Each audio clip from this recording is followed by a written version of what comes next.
Ritual and Practice. Question.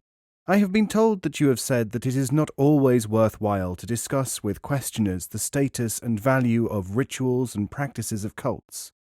Why is this? Answer. It is only worthwhile discussing these with people who have the necessary basic information about cult behavior and human groups.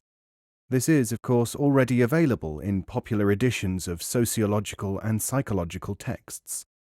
Time is wasted if one has to explain elementary ideas to people who have come for advanced ones. It is possible to communicate useful materials only to people who have taken the trouble to inform themselves about what is already known about, say, the social character of cult groupings. So many people who have in fact taken this trouble exist and want more advanced information and discussions that it is unfair to them to try to perform, at their expense, the elementary educational task which is just as well done by mass circulation books. It is lazy and unworthy of people to come for such information to people who are trying to do more advanced things. It is preposterously ignorant of people who are trying to teach, to imagine and to lead others to believe that they can teach everyone. If the applicants have not learnt the first steps, which they can do so easily from readily available materials on cult formation describing pitfalls and imaginings about cults, what reason has anyone to suppose that they will be able, or willing, to learn the second steps? Such attitudes do not work in any other field. There is no evidence known to me which indicates that they work in our area. People who are willing to learn for themselves what they can on a lower level are thereby giving us evidence that they are ready to learn more. If we are given the reverse evidence, would we not be fools to try to teach them? Price of the first lesson. It is worth remembering the tale of Nasruddin when he wanted to learn how to play a musical instrument. The fee was 5 silver pieces for the first lesson, and 3 for the second and subsequent ones. Very well, said the mullah, I'll start with the second lesson. People talk and think endlessly about what rituals and other practices do for them, or do not do for them. But what are their qualifications for assessing such things? Rumi gives us an arresting passage in Fihi ma Fihi, when he recalls that someone may embrace a pillar in the dark, mistaking it for a loved one. He thinks for that moment that this is an experience of love. But what is it really? A person, he continues, may have a whole range of vivid experiences in a dream, which cause him great sorrow. When he wakes up, he finds that it was a dream, and he loses all his regrets in an instant, even though seconds before they were very real to him. Now he may have an exactly similar dream again, with all the former sorrow recurring. In his sleeping state he does not remember that it was a dream. This, then, becomes, for the time being, reality for him. To be present. If you believe that mechanical regularity in studies or physical presence are basic to higher knowledge, you are mistaking them for something else. This other thing is either a reversion to school repetition learning days, or an unthinking assumption based upon your experience of imitators. Either realize this and satisfy your attention-demanding and comfort-seeking appetites separately from your studies, or realize it and accept whatever the teaching can offer you. In the latter case, you will have to follow a course dictated in its conditions and formed by effectiveness and not sentiment. It is the true discrimination between diversion and genuine aspiration which generally precedes the emergence of the capacity to learn. Physical presence is not always real presence. Mechanical performance of actions and reliance on totemistic objects and slogans, which is in fact what many people do and imagine that they are following a teaching, are forms of attachment to what are or amount to objects. Of course, genuine aspiration is hard to maintain, and it is the falling by the wayside of the people, the birds in Fariduddin Attar's classic Mantiq Altair, the Conference of the Birds, which is caused by their craving this attachment. Even the intellect, as he reminds us in that book, cannot help. Only what is called by the Sufis love, and yet this itself is love of something to which one cannot attach as to a person or even to a familiar concept. Many Sufi practices, carried out in accordance with the right directions, aim at defeating this mechanical tendency and awakening the capacity for attachment to the real. Being physically present, seeking system and a certain kind of familiar regularity in studies, is something which comes from automatistic thinking. To demand it because one has a predilection for it is hardly constructive. Question: but someone said, in all forms of study known to me there is regularity and organization, a system which is adhered to. Surely it is no wonder that people look for system, and not surprising that if they do not find it, they cease to be interested. Answer: let me ask you a question to help me get things clearer, then I will answer you. The question is, if there is a formula for approaching a study, written down, say, 700 years ago, and found in books published continuously since then, and practiced by millions of people, would you yourself be negligent if you did not know about it and ask questions about how to find this formula? Or would the people involved in this study be responsible, rather than you? The questioner answered, if the answer to the question which I have just asked were available in English at this time in a generally circulated book on this subject, since I think I have read all of them, then I would be negligent, and not you or others like you. Answer continues, very well. Now, have you read Professor Arbery's 1961 translation of Professor Farrouzanfar's 1952 edition of Rumi's 13th century Fihi Mafihi, published in England? Questioner: yes. Answer continues. Let us now look at that book. On page 60, Rumi likens the stages of a journey by sea to one on land, and also makes clear the differences between the two, does he not? He tells us that whereas the landmarks are visible, which I will call the familiar system, when going by land, the equivalent stages if you are travelling by sea are not visible in the same way, not marked. They are known to the captain. The ship's captain knows them, but they are not told to landsmen, since they are not able to understand. Can you therefore say that the system is not there, and that it is not being carried out? Certainly not. Do you now see that you are asking for the recipe for making jam by the method for growing wheat? Questioner: I do indeed. I can only say that I am not accustomed to thinking in that way, to approaching things by such a method. Obviously, I need to take a more flexible view of these written materials. The way to Sufism. Question: could we have any remarks on the present character of receptivity of man to Sufic ideas, as seen from the Sufi viewpoint? Answer: metaphysicians, no less than market researchers, monitor the condition and receptivity of the minds with which they are trying to communicate. The main difference between the activities of, say, the sociologists and those of the spiritual workers is that the results of the latter are not widely published, publicized, employed in academic treatises. They are used in supplying verification material for trainees who would otherwise find it impossible to credit the facts about humanity. Which facts? Here are instances. You may have something to teach, and yet be unable to teach it because the people who want to learn it effectively prevent themselves from learning, at the same time protesting that they want to learn or cannot understand. Such people reason unconsciously that if they protest, you will keep your attention upon them. In this way they gain your attention, or hope to do so. In any other way, they might lose it. Of course, if you try to point this out, you will find that the answer, again preventing progress, will be, this man is excusing himself, or he is mistaken. It is for this reason that it is traditional to confine one's teachings to a small rather than a large group, to those who really are prepared to learn. If you speak or write in the above vein, a certain proportion of the would-be elect will protest that you are insensitive, or even that you are not teaching metaphysics at all.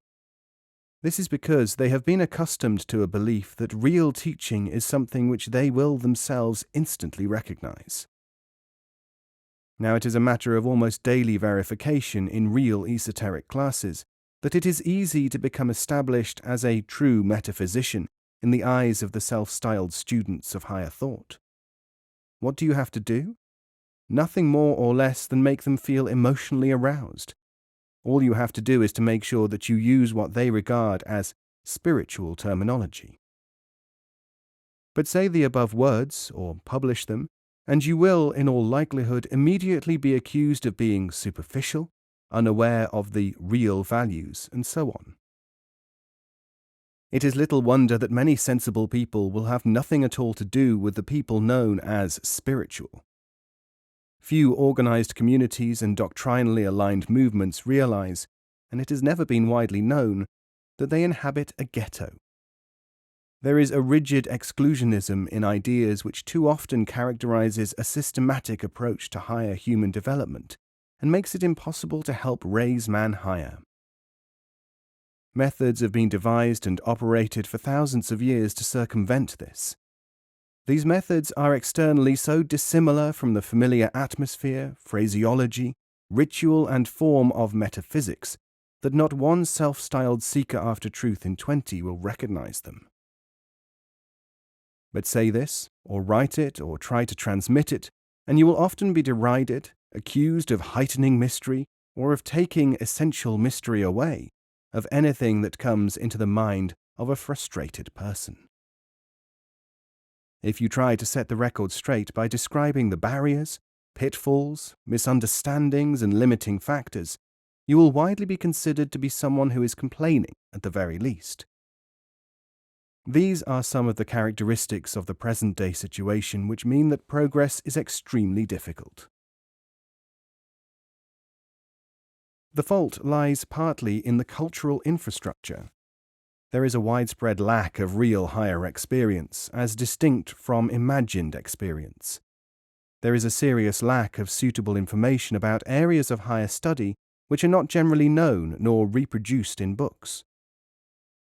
As a consequence of this, any teacher will, in the contemporary world, find that he is like the university professor ushered into a lecture hall to speak of nuclear physics, and finds that his students have not yet learned simple equations. Mention this, and you will most surely be accused of giving yourself airs and graces.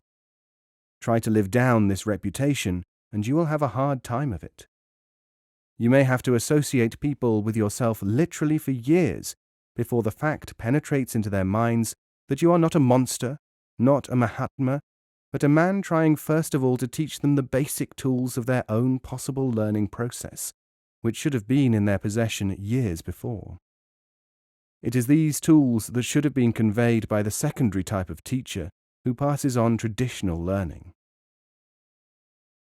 Take another instance. Primitive thought depends strongly upon regularity, upon rhythm, upon reassurance. This is perpetuated in our time in the atavism whereby people have been encouraged to believe that they must be taught at a certain time, preferably the same time each day or week, in the same surroundings, in the same manner. Tell them that this belongs to children, and they may take it in one way, but they will tend to become confused and refuse, in effect, to take it in another. But do the reverse. Give them authority figures, canonical books, hierarchies of authority, symbols, chants, and costumes, and they will worship you and believe that you are on the right lines, whether they are or not, whether or not you have made up the cult the day before. This, too, real teachers have been compelled to demonstrate in actual instances before people would credit it. If you cannot rationalize their previous learning with your teaching, you will have a hard time of it. You will be like a man telling a bedtime story to a child who refuses to agree that the wolf did not really eat up Red Riding Hood's grandmother after all. you will break the primitive totems at your peril. The irony here is that if you allow yourself to be discredited in the eyes of the learner, you will harm him as well, for he has no other recourse, more often than not, than to adhere to some other system, one which will reassure him while inhibiting his progress. Now there is another category of people. Those are the ones who listen to or read entire expositions like the foregoing and feel that they are exactly right. This feeling leads them to suppose that they must surely be first-class material. The real fact is that people who can attain a higher knowledge are those who can feel it in the right way, not just the people who decide that they are the right people. In contemporary civilizations, there is hardly a real thought about the possibility that people who feel a thing strongly may be feeling it in an erroneous and unconstructive manner, except in delusion situations, let alone a word or words to describe the various states in which one can feel the conditioned conscience. The bitter truth is that if a real metaphysical path is to be opened and maintained, it has to be mainly recruited from and staffed by people who have perhaps never heard of higher consciousness or self-realization in their lives. This is because the associative mechanism which does so much harm to man has long ago taken over the major part of the mentation of the would-be illuminated. Those who can save them are those whom they tend to discount, even to despise. They are people who are often younger, less experienced. Esoteric studies today, as viewed by someone from outside, are an oldster's world, redolent of all the bitternesses and stupidities of the unregenerate old. A bitter thought in itself? Only if you are yourself bitter. If you can see a little more objectively, these remarks are statements of fact, and therefore of constructive potential. What is so amazing is that people will so readily throw away the promise of a lifetime for what Rumi called the nuts and raisins and games of shallower satisfactions. No wonder riper minds, hearing of esoteric studies, laugh and shrug them off. Are you innocent of confabulation, rationalization, of accepting lower satisfactions, of calling self-indulgence higher activity, of oppressing others in the name of an assumed seniority, a little brief authority, of suppressing your own inklings and of masquerade? At the risk of adopting unfashionable terminology, I have to say that for all these and many other ways of thinking, feeling and acting, payment has some time to be made. The question of the present-day receptivity of people to Sufi ideas has not changed since the times when, 1,000 years ago, Hujwiri in his Revelation of the Veiled gave a little story which pointed out that you cannot receive if your mind is blocked with crude aspirations. Favors and slaves. A dervish and a king met. The king, following the custom in the East when a ruler meets a subject, said, "Ask me a favor." The dervish said, "I will not request a favor from one of my own slaves." The king asked him how he could see him as a slave. The dervish answered, "I have 2 slaves who are your own masters, greed and expectation." The receptivity of man to Sufi ideas, which you ask about, is sometimes clouded by the demand for being given something. I say clouded because there are really 3 conditions which have to be looked at. First, there is the potential of the human being, the endowment which he already has. Second, there is the intervention of the teaching function. Lastly, there is the effort which the individual makes in accepting the teaching and preserving the endowment. The last item is one about which people seem to have the least idea. Human potentiality is an endowment, and one which can be preserved, enriched, and also spent. So in addition to getting something, how about some attention to the matter of not losing something? Although I admit that this is a matter more easily understood by perception of how people are wasting their assets in this direction, at least the question can be stated in so many words. thoughtlessness. There is a parable about this, attributed to Jesus, but which does not appear in the approved Gospels, though this does not make the analogy itself any less true. It is found in the putative Gospel of Thomas, which was found in Egypt in 1945. In this story, reference is made to a woman carrying a container of meal and walking a long distance. Unknown to her, the meal flows out behind her, and she did not know how to work. When she arrived at her house, she put down the container and found it to be empty. This parable refers to the kingdom of the Father, and its applicability to our contention about the imperceptible loss of potentiality through a form of thoughtlessness called by the Sufis heedlessness, is very apposite to this subject. Selling half the house. About giving and getting, Nasruddin visited a house agent one day. "I want to sell one half of the house I live in," he said. "But Mullah, I know your house. You only own one half of it." "That is exactly the point. I want to sell my half to buy the other half with the money I raise from the deal."